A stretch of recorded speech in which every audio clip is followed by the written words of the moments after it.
Right off the top at noon, former state representative Todd Courser, who quit his job as a rep just 1 week ago, announced on CNN that he would run to try and get his seat back this November.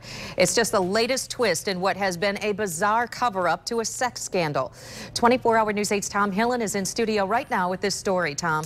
Well, the saga continues, Susan. It was just last week Friday when state reps were in session for 14 hours trying to force Courser of Lapeer out of office by expelling him. It was about 3:15 that morning. Courser handed in a letter of resignation.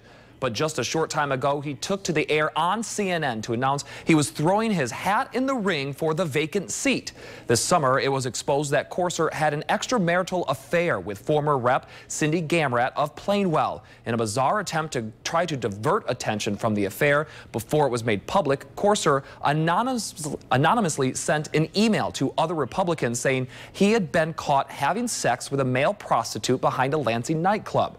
After all of this came out, an investigation into the two was launched, and the House Business Office found that the two had misused taxpayer money to cover up their affair.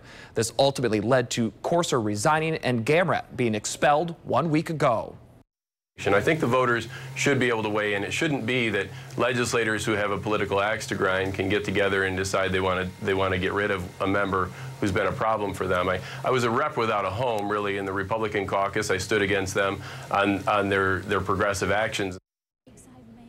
And it was yesterday that we learned that Gamrat is planning to run for her old seat as well.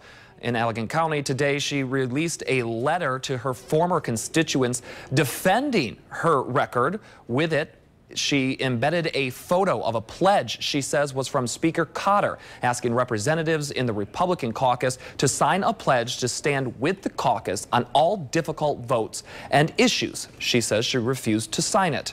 There are at least 5 other candidates challenging Gamrat. We have all of that information on who they are online right now at woodtv.com. Now, last week, before Gamrat was expelled, the House voted to have the Michigan State Police open a criminal investigation into the 2 former reps' misuse of taxpayer money. There will be a primary election for the 2 seats on November 3rd. Susan. Okay, Tom, we'll continue to follow it. Thank you. It was